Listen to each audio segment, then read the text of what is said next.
Okay, welcome everybody to our 4:35 session titled Measuring Identity Verification Performance.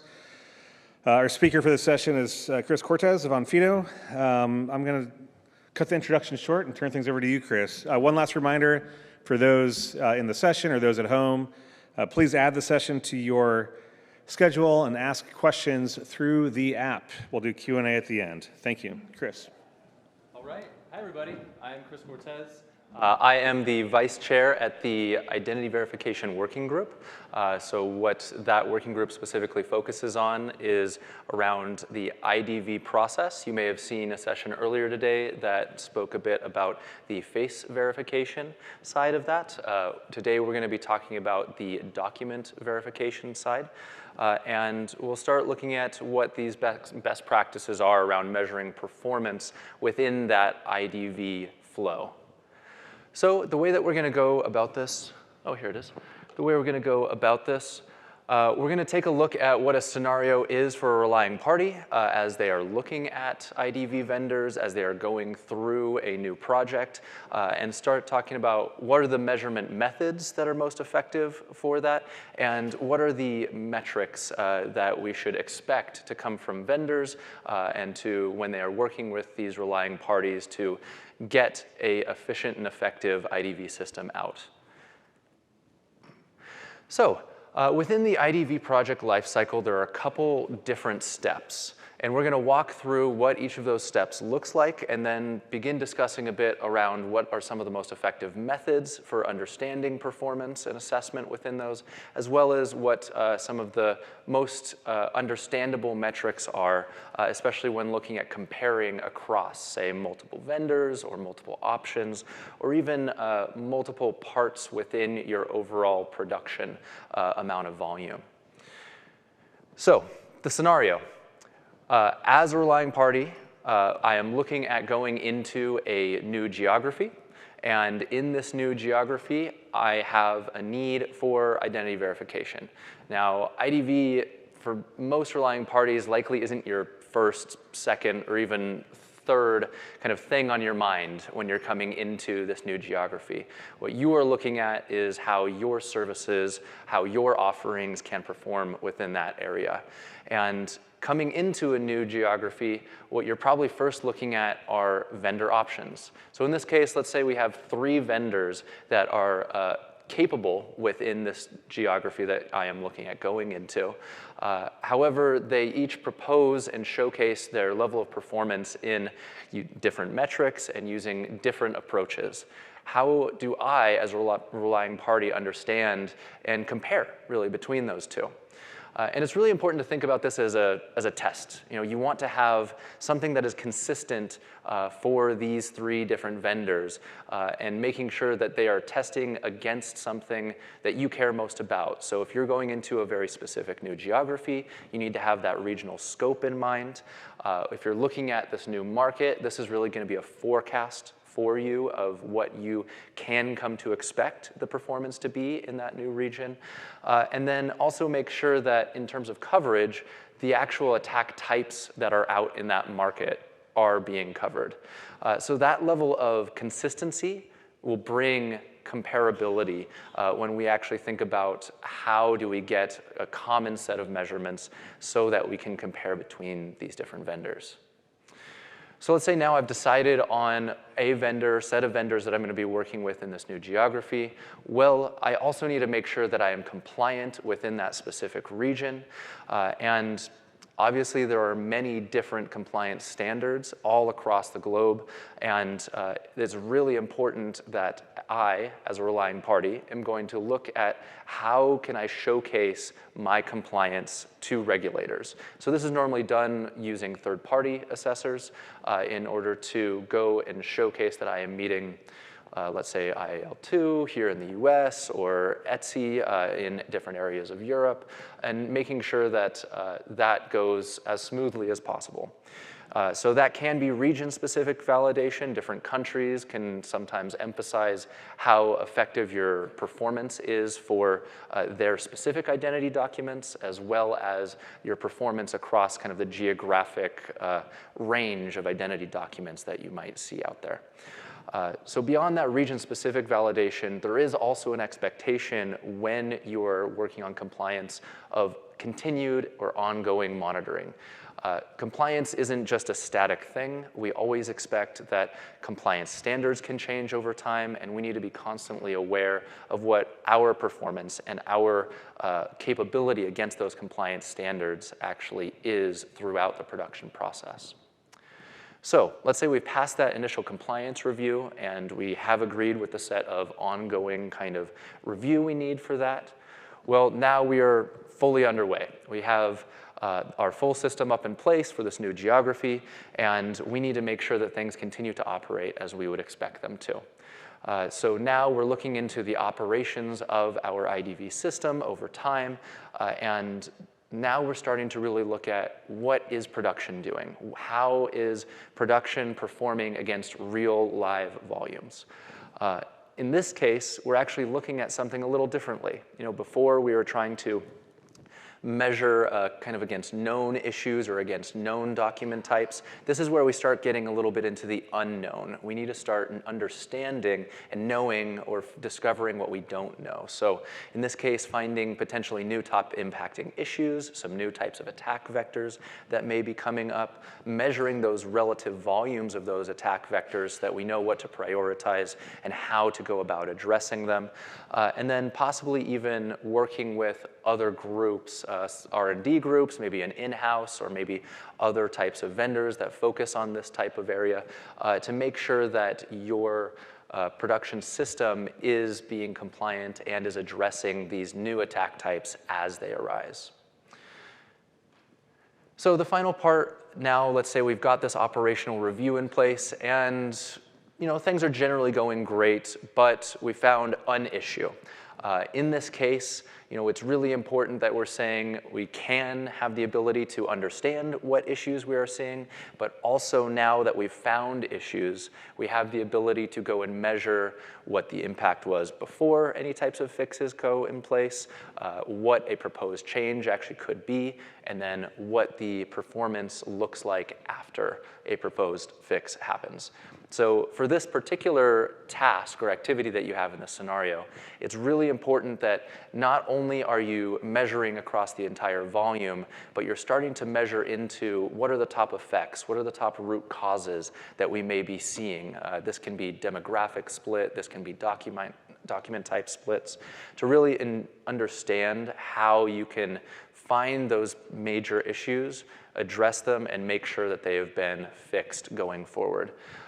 This may also involve generating new content to test your systems against, which we'll talk about a little bit later.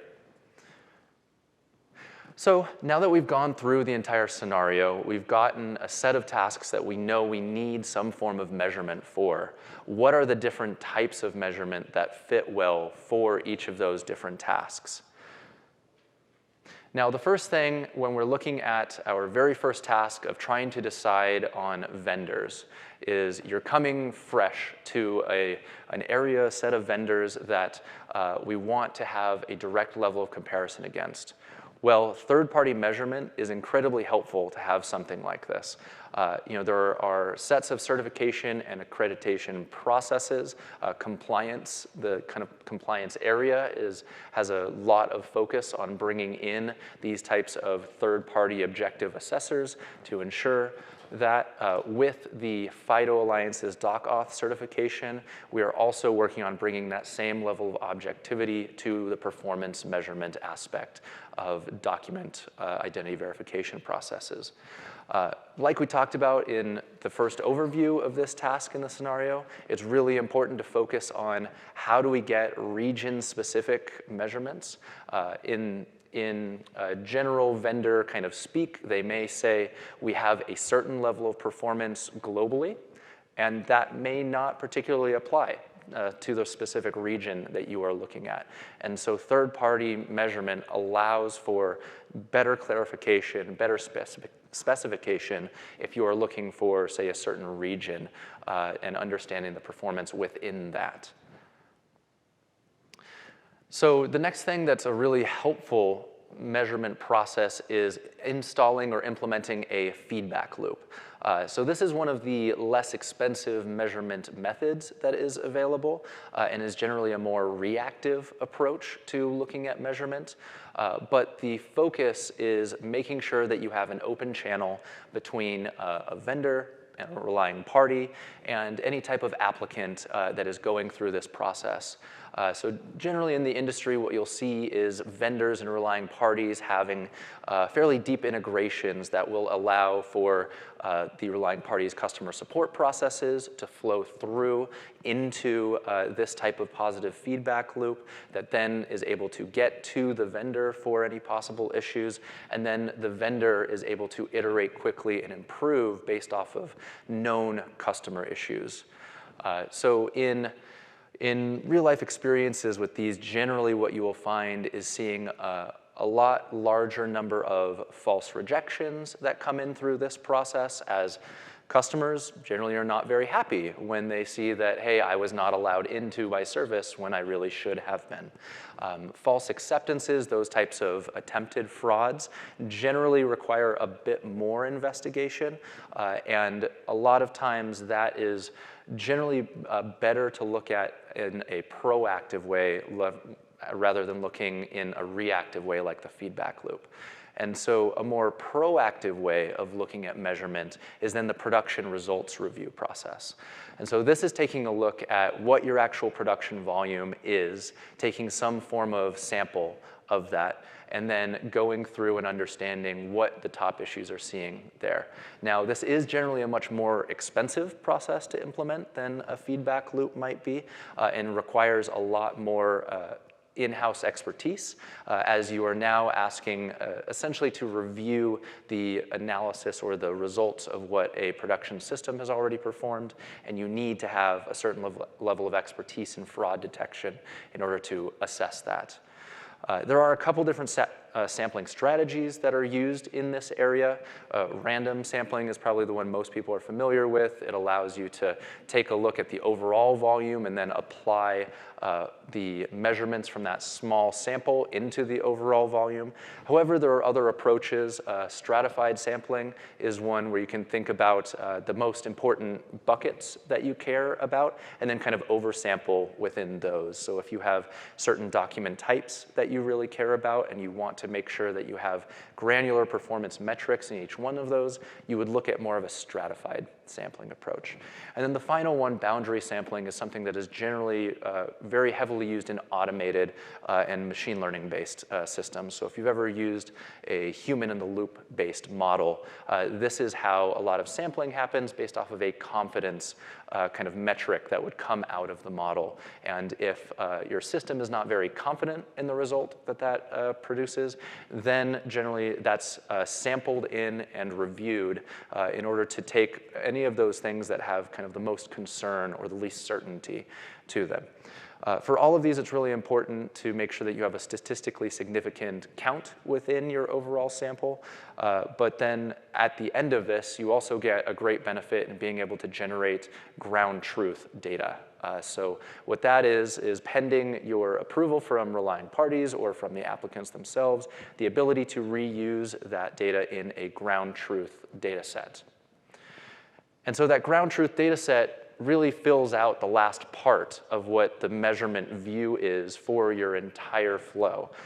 Now we've gotten to the point where we have a great operational review system in place, and now we're trying to look at if there are specific issues that we care most about, or if we find new issues that arise via these operational review systems, we can then use the ground truth data set to treat it as an experiment. So as any experiment, what you would think about is you have a known set of inputs, and then you are running them against different processes. So in this case, you have a known ground truth data set. You have run it against your existing production system, and then if you have made a fix or are trying to test a fix, you would then run that through your fixed branch or for whatever your improvement you have made into your system. Now, one other benefit of this, besides getting a representation of production examples, is that this can also really be benefited by synthetics. So either having some form of in-house type of fraud lab or working with other third-party R&D groups.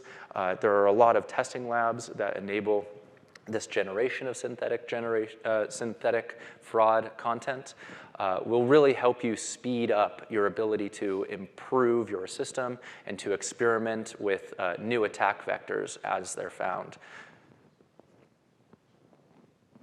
So now we've talked a bit about the scenario and how you can measure through that scenario. Let's go a little bit more into what you should actually be looking at measuring. The DocAuth certification gives very specific guidance on the set of things you should be concerned about or aware of as we see them in the industry. So as new fraud attack vectors come in, also the different types and sophistication of documents, and then the metrics that we would actually use to compare across. So in terms of document attack types, the DocAuth certification has outlined a set of these that are in scope for the set of testing that are looking at performing, but for any type of measurement system you have, whether that be in very early on in this scenario to go and test between vendors or your operational review, it's really important that you are including an awareness and understanding of how well you are performing against these different things. So, counterfeits being generated content, generally specimens or even some fantasy ones like McLovin over here sometimes can make it in. Digital tampering and physical tampering are things where they are doctoring a known document, either using whiteout, something as basic as just smudging something, or something as in-depth as actually doing digital warping and changing some of the personally identifiable information within that. But there are more attacks than just those that we need to be aware of. So some things that might sound kind of silly are things like just an expired document. It's really important to think about what are relying parties actually expecting to accept, and then what do we need to be testing against those. So invalidated documents, those with hole punches through them, for example. Different countries have different methods of invalidating documents, and it's important to be accounting for those, as well as even technical attacks. So attempts to actually circumvent your IDV system itself, and understanding how there could be different ingress points to get things that might go through an injection-based attack. And then procedural. So if, for example, you're looking at one document that has two sides, it's very possible to take an image of one side of one document and then an image of another side of the document as the back side of your document, and in an attempt to fool the system into thinking that it's a valid piece that has PII from both of those parts. And then liveness, which is also something that some relying parties consider incredibly valuable, some do not use as much, but the idea that what you are seeing in front of you is actually the physical document rather than a photocopy or some later usage. And so the DocAuth certification does qualify these into different tiers or different levels of kind of complexity of that type of attack. So all the way down from, as I said before, very simple whiteout smudging, all the way up to state-sponsored levels of attack sophistication. So these could be using the exact same types of materials that are being used in the actual documents themselves, and have very sophisticated use of possibly even NFC or other types of smart card usage that are actually being replicated in a way that looks very similar, and beyond that can only be really validated through different types of metadata assessment, comparing things like the content of an MRZ or barcode to some type of authoritative or issuing source. So documents themselves have a level of sophistication that it's really important to understand when you're coming into your measurement process. Now, there are all numbers of government ID documents that are available on Prado that you can go and take a look at, but what that does not describe is the level of capability that they have for being able to stop or be impediments to fraudulent attack types. So there are certain documents still in the world that are handwritten and that are really not feasible to assess a fraud or genuine nature of that document because they're so easily reproducible. There are still also some that have inconsistent templates or fonts, which also means it makes it very easy for anybody who has a card printer to just produce those types of things. But then we do get into a level of deeper complexity, documents that do have barcodes, MRZs, things that you can actually compare the data from one side of the document to the actual visible or optical character recognition kind of extracted information.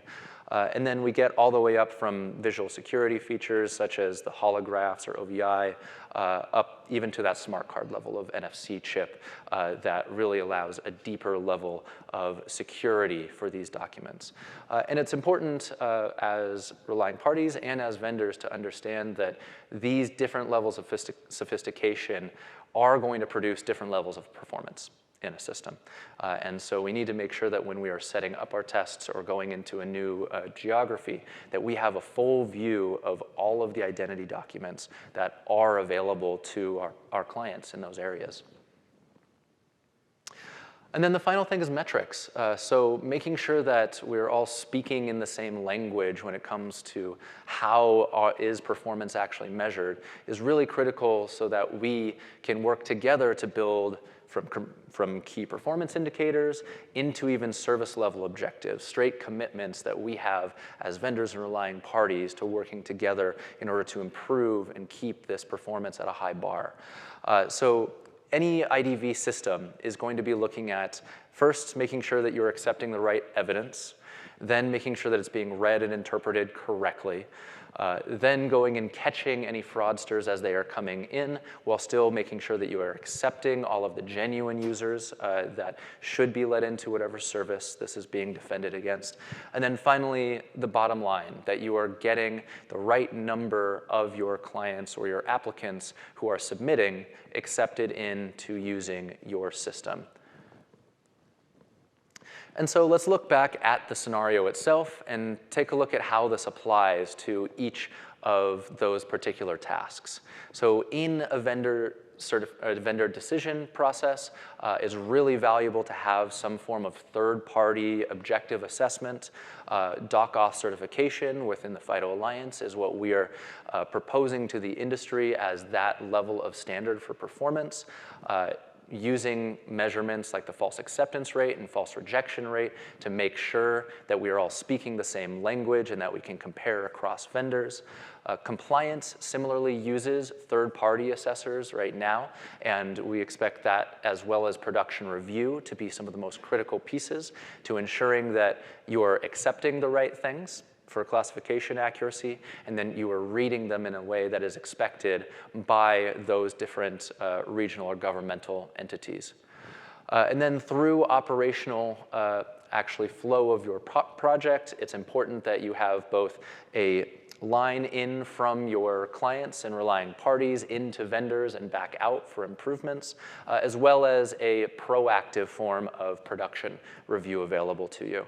And with that, you can still use those same measurements or metrics of FAR and FRR, but you also need to be looking at that bottom line. What is the approval rate? What is your actual flow of new applicants as they are coming in to use your service?